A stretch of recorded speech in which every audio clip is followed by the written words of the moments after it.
Students, कैसे हैं आप सब। उम्मीद करती हूँ आप लोग अच्छे होंगे। आज आपकी वर्कशीट नंबर 34 आई है। अच्छे से लेबल कीजिए, डेट डालिए, सब्जेक्ट, क्लास, अपना नाम, अपने टीचर का नाम लिख लीजिए। चलिए बच्चों, पढ़ना शुरू करते हैं। तो आज हम लोग पढ़ने वाले हैं आपका लाइट जो चैप्टर है उसको, आज हम उसको समराइज्ड करेंगे। ठीक है, तो बोलते हैं इन दिस चैप्टर, इस चैप्टर में वी हैव लर्न दैट, हमने इतनी चीज़ें जानी है। अब तक क्या जाना है तो चलिए देखते हैं। नंबर 1 हमने ये जाना है, light travels along straight line, यानी कि जो रोशनी है, जो लाइट है, वो हमेशा एक सीधी रेखा में प्रवास करती है। वो कभी भी ऐसे जिगजैग या उबड़ खाबड़ प्रवास नहीं करती।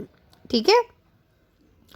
एनी पॉलिश और shiny surface act as a mirror, यानी कि कोई पॉलिश सरफेस हो या फिर कोई चमकदार चीज़ हो, वो कैसे काम करती है, शीशे जैसे, मिरर जैसे काम करती है।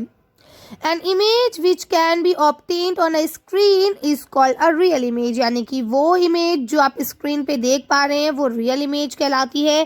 An image which cannot be obtained on a screen is called a virtual image, यानी कि वो इमेज जिसे आप स्क्रीन पर नहीं देख पा रहे हैं वो आपकी वर्चुअल इमेज कहलाती है। ठीक है। अब यहाँ लिखा है the image formed by a plane mirror is erect, यानी कि प्लेन मिरर पर बनने वाली इमेज जो है वो एरिट होती है। It is virtual and is of the same size as the object, और ये वर्चुअल होती है और इसका जो साइज होता है वो बिल्कुल एग्जैक्टली जो आपका ऑब्जेक्ट है उसके ही साइज का होता है। अगर ऑब्जेक्ट का साइज ये है तो इमेज का साइज भी यही होगा, बड़ा या छोटा नहीं होगा। The image is the same distance behind the mirror as the object in the front of it. इसके अलावा ये बात भी मैं आप लोग को बता चुकी हूँ कि जितनी दूरी पे ऑब्जेक्ट होगा मिरर से उतनी ही दूरी पर मिरर में इमेज बनती है ना। डिस्टेंस दोनों का बराबर होता है। अब आगे बताते हैं यहाँ पे आपको सॉरी, यहाँ लिखा हुआ है in an image formed by a mirror, यानी कि जब कोई इमेज मिरर पे बनती है, दर्पण पे, शीशे पे बनती है, the left side of the object is seen on the right side in the image. कहते हैं अगर रियल लाइफ में आप कोई इमेज मिरर पर देख रहे हैं और आपने ऑब्जेक्ट का लेफ्ट साइड उठाया है तो आपको इमेज में जो है राइट साइड नज़र आएगा। ये एग्जांपल मैं आप लोगों को पहले भी दे चुकी हूँ कि आप लोग शीशे के सामने खड़े होंगे और अपने लेफ्ट हैंड को उठाएंगे। जब आप अपने लेफ्ट हैंड को उठाएंगे तो मिरर में जो आपकी इमेज बनेगी उसमें ऐसा लगेगा जैसे आपने अपना राइट हैंड उठा रखा है। Same as and right side of the object appears to be on the left side in the image, और अगर आप अपना राइट साइड उठाते हैं ऑब्जेक्ट का तो वो बिल्कुल लेफ्ट साइड नज़र आएगा। तो ये काम आप लोग करके देखेंगे शीशे में। अभी जाइए और करके देखिए कि कैसा लगता है ना। और सेल्फी में भी ऐसा होता है, जब आप लोग सेल्फी लेते हैं ना तो उसमें भी ये चीज़ होती है। आगे देखिए क्या बोलते हैं, a concave mirror can format a real and inverted image. कहते हैं कॉनकेव मिरर जो होता है वो आपकी रियल और इन्वर्टेड इमेज बनाता है। लेकिन क्या कहते हैं, when the object is placed very close to the mirror, अगर ऑब्जेक्ट को मिरर के बिल्कुल करीब रखा जाएगा तो उसकी जो इमेज होगी, the image formed is virtual erect and the magnified. कहते हैं उस वक्त इमेज जो है कैसी हो जाएगी, वर्चुअल हो जाएगी, एरिट हो जाएगी और बिल्कुल मैग्नीफाइड यानी कि जूम हो जाएगी।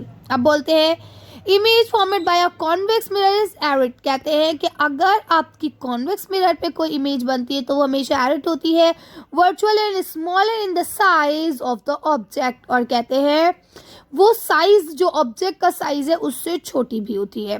क्लियर है, कर सकते हैं आसानी से। चलिए आगे चलते हैं। उम्मीद करती हूँ वर्कशीट अच्छे से समझ में आ गई होगी, क्योंकि आप लोग ने पिछली वर्कशीट्स देख रखी हैं तो ये चीज़ें और अच्छे से क्लियर हो गई होंगी आपकी, है ना।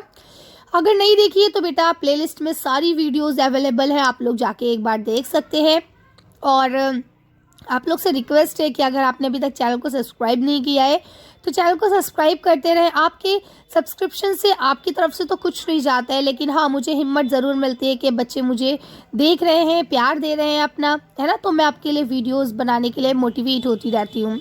अगर आप लाइक नहीं करते हैं और वीडियोस को शेयर नहीं करते हैं तो मुझे भी थोड़ा सा डिमोटिवेशन होने लगता है, फिर मेरा भी मन करता है मैं भी वीडियो ना बनाऊँ, है ना। तो प्लीज़ इसे लाइक और शेयर करें ताकि मेरी भी हिम्मत बनी रहे। अब देखिए यहाँ पे आपको पहला क्वेश्चन लिखा हुआ है, take a new steel spoon and try to see your image in the inner surface and the outer surface one by one. कहते हैं अब आप एक स्टील का चम्मच लीजिए और उसमें अपनी इमेज को देखने की कोशिश कीजिए। एक बार इनर सरफेस पे देखिए, एक बार आउटर सरफेस पे देखिए, यानी एक बार चम्मच के अंदर देखिए और एक बार चम्मच के बाहरी हिस्से पे देखिए। ठीक है। Note down your observation in the table below, और आप अपनी जो नीचे टेबल दी गई है इसके अंदर आप अपने ऑब्जर्वेशन को शेयर कीजिए कि आपने क्या ऑब्जर्व किया। Try this activity with the help of the other instruments like glass, balls etcetera. अब कहते हैं आप जो ये आपका एक्सपेरिमेंट है, जो आपकी एक्टिविटी है, इसको आप ग्लास, बाउल्स वगैरह पे भी करके देख सकते हैं, और जो भी आपको उसका रिजल्ट मिलता है उसको आप यहाँ पे लिखेंगे। ठीक है, तो चलिए इसका आंसर देखते हैं और साथ ही वीडियो को फिनिश करते हैं। आप इसका आंसर यहाँ से लिख सकते हैं कि भाई देखिए, अगर आप स्टील के कोई भी बर्तन में इनर सरफेस में आप इमेज देखेंगे तो वहाँ पे आपको रियल और इन्वर्टेड नज़र आएगी, जबकि आउटर सरफेस में देखेंगे तो वो आपको एरेट, वर्चुअल और स्मॉलर दैन यानी साइज में छोटी नज़र आएगी ऑब्जेक्ट से। ठीक है, तो आप लोग इसे कर सकते हैं। चलिए, तो आज की वर्कशीट को हम यही खत्म करते हैं। आज की वीडियो में बस इतना ही। अगर आपको हमारी वीडियो पसंद आई हो तो प्लीज़ इसे लाइक और शेयर करें। अगर अभी तक आपने हमारे चैनल को सब्सक्राइब नहीं किया तो प्लीज़ मेरे चैनल को सब्सक्राइब करें। Thank you for watching.